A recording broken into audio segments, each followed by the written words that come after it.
Welcome along to another Brexit briefing with me, Marcus Stead, exclusively on Talk Podcasts. It's been quite a week with well-publicised speeches from Jeremy Corbyn, Sir John Major and Theresa May. Stay tuned for the next 15 minutes for analysis about what they all mean. I'm broadcasting from my flat in Cardiff Bay, where life around here pretty much came to a standstill from late Thursday afternoon onwards, with levels of snow I've never seen in all the time I've lived here, and I moved in about, 2009.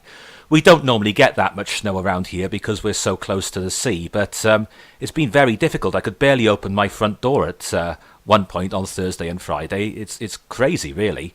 Well, it's Sunday night when I'm recording this, and life is now gradually starting to get back to normal. I'm guessing that the schools will be open round here tomorrow, more than likely, but it'll probably be a few days yet before things fully return to normal in the higher ground in places like the Welsh Valleys. We are probably over the worst, but if you're listening to this while driving on Monday, do take extra care. Right, let's crack on. Back last Monday, Jeremy Corbyn gave a speech in Coventry to the CBI, the Confederation of British Industry, and that in itself is something of a surprise. For those of you who aren't familiar with Jeremy Corbyn's background, he has about a 40-year track record of Euroscepticism. His mentor, his hero, if you like, was Tony Benn. And Tony Benn, for all my disagreements with him, when it came to Euroscepticism, he was very good indeed. In fact, I heard him speak twice in Cardiff, once in 2002 and once in, I think it was 2007, when he was getting quite elderly by then, but still managed to address a packed audience in a theatre. And Tony Benn said, if anyone's ever got any power over you, you should always ask 5 questions. They are: what power do you have? How did you obtain that power? In whose interests do you use that power? To whom are you accountable? And how can I get rid of you?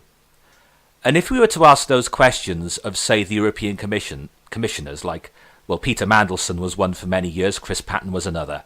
What power do you have? Well, quite a lot of power. How did you get that power? Well, certainly not by being elected. They're all unelected. In whose interests do you use that power? You could certainly argue it's not in the interests of ordinary people. To whom are you accountable? Nobody. How do I get rid of you? I can't. And Tony Benn was, as I say, very close to Jeremy Corbyn for a long, long time, and their positions, they were as thick as thieves. And Jeremy Corbyn opposed Maastricht, Lisbon, Nice, entry to the Euro. He was a Eurosceptic for many, many years, and since he's become Labour leader, he seems to be... I wish he'd toughen up a bit. That's his problem.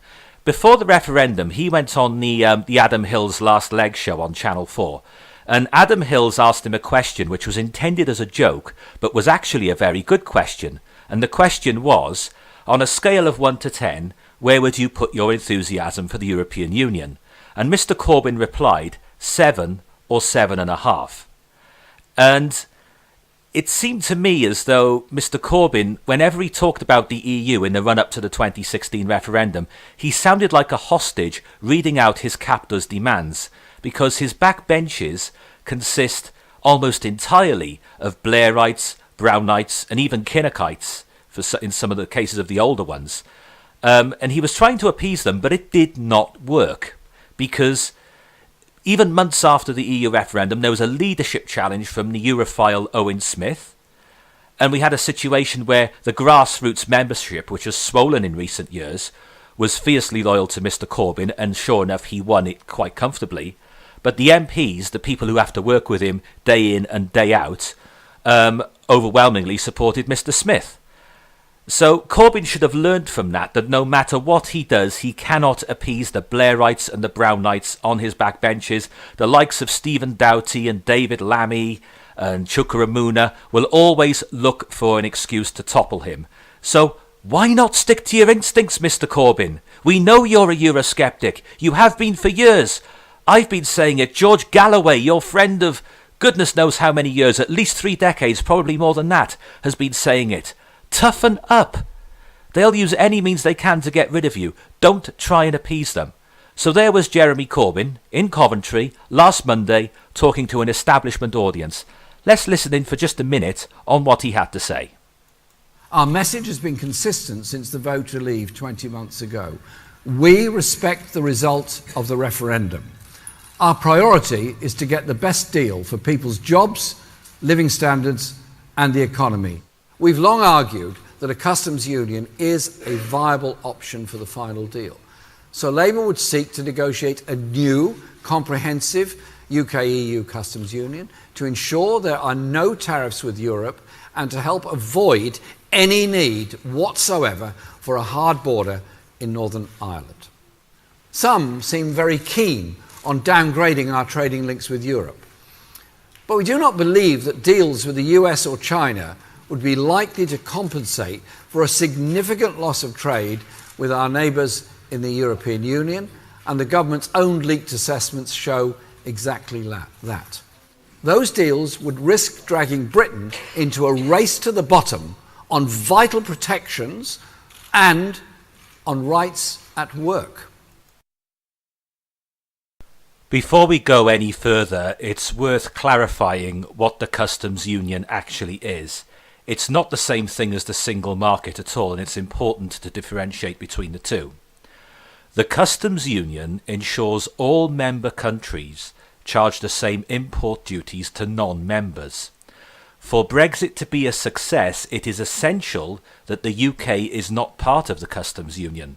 It will prevent our country from being able to agree free trade deals with the wider world, or even set tariffs on our own terms to countries where no free trade deal exists.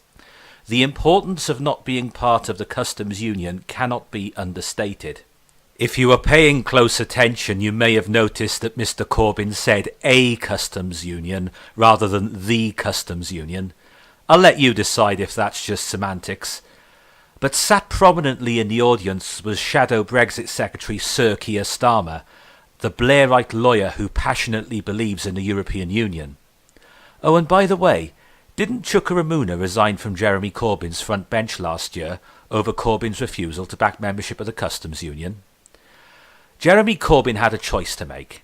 He could either back his own instincts, going back more than 40 years, which was solidly Eurosceptic, along with the wishes of the 3 million, at least 3 million, working class Labour voters in the Labour heartlands of the South Wales valleys and the north of England who voted Leave.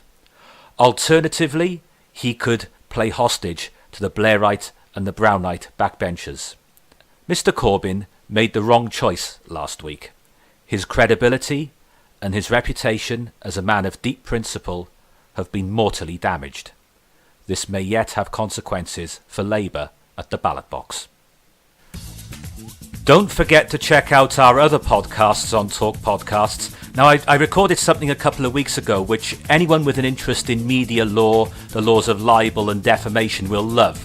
It's a 40-minute interview with sports broadcaster and Sky News newspaper reviewer Johnny Gould, who was wrongly implicated in the President's Club dinner and the fallout from that back in January. And if you've got any interest at all in media law, mistaken identity, anything like that, and if you're falsely accused of something either in a newspaper or indeed on a website in the modern era, this is one for you, really. Have a look it up on Talk Podcasts. I'm not going to go through it all now, it'll take far too long, but it really is a fascinating 40-minute or so interview.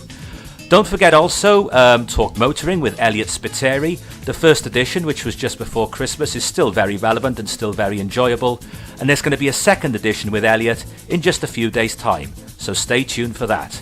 And the music you're listening to now is called Brazil Samba. Nice, isn't it? On the 28th of February, former Prime Minister Sir John Major, Prime Minister between 1990 and 1997, said in a speech that MPs should have a free vote on whether to accept or reject the final Brexit deal. In a speech in London in which he criticised the government's so-called unrealistic negotiating strategy, he said Parliament could insist on the people having a final say in a further referendum. Let's listen to a minute of what Sir John had to say. It's already agreed that Parliament must pass legislation giving effect to the deal. A meaningful vote has been promised. This must be a decisive vote in which Parliament can accept or reject the final outcome, or send the negotiators back to seek improvements, or order a referendum so the public may approve what has been determined. That is what parliamentary sovereignty really means. But to minimise divisions in our country, and between and within the political parties, I believe the government should take a further, very brave and bold decision. I believe they should invite Parliament to accept or reject the final outcome on a free vote. I assume that younger listeners won't have much recollection of Sir John Major. I was, at primary school for most of his time as Prime Minister, but I was politically aware even then. Obviously, I didn't understand all the intricacies, but I was aware of certain things going on, and in the years that followed, as I got older, I read up on what happened during that era. And for those of you who don't know or don't remember it that well, Sir John Major was champion of the exchange rate mechanism, which was the precursor to the euro. And the exchange rate mechanism effectively meant that all the different currencies that were one day to join the euro had to be within certain levels of exchange rate. And as a result, the pound was at far too high a level, and it was damaging our exports, and it was not a good situation. And it led to a recession in 1992, a major recession, which it took us several years to recover from. So that wasn't a great legacy of his. Sir John Major also pushed the Maastricht Treaty through Parliament. Now, the Maastricht Treaty was what turned what was the European Community into the European Union as we know it today. It was the treaty that turned it from a largely economic union into a more political union. And he pushed it through Parliament on a whipped vote, a very aggressively whipped vote. And it was a tied vote, and the Speaker voted with the government, and therefore the Maastricht Treaty was passed. He was very firm indeed with Conservative MPs, and they were whipped and they were harassed into voting with him. So for him to now say he cares about parliamentary sovereignty and there should be a free vote strikes me as absolutely extraordinary. Does he think we don't have memories? And the other thing to remember is, this whole Brexit situation could have been avoided if it wasn't for Sir John Major, because other countries, which were pushing through the Maastricht Treaty, granted the people a referendum. And if a referendum was held in this country at that time, around about 1991-92, and the people rejected the Maastricht Treaty, we could have had some sort of associate membership with the European Union, the sort of trade deals which are apparently being negotiated now, which we could well be heading towards. And this whole situation could have been avoided. He's not practicing what he preaches. And another thing to bear in mind is that in the years that immediately followed Margaret Thatcher's departure from Downing Street, she was seen as a bit of a thorn in the side of John Major, particularly over Maastricht, but over other issues as well. And he seemed to get increasingly irritated by her interventions in his government. And she saw herself as, I think she described herself once actually, as a backseat driver. And as I say, it made John Major's life difficult. Is he not doing exactly the same thing to Theresa May now? One other thing to bear in mind about Sir John Major is that he receives around £1 million per year for his work with the Carlyle Group, which is an American multinational private equity, alternative asset management, financial services corporation, and also an arms dealing group. So maybe Sir John, Honest John as he was once colloquially known, has another motive for wanting to keep Britain in the European Union. Just saying. Right, on to our final item, and we're a little bit pushed for time, so I'm going to cut to the chase on this one. On Friday of last week, Theresa May made a speech in which she explained why the United Kingdom cannot stay in any form of customs union. Let's briefly listen to what she had to say. The UK has been clear it is leaving the customs union. The EU has also formed a customs union with some other countries.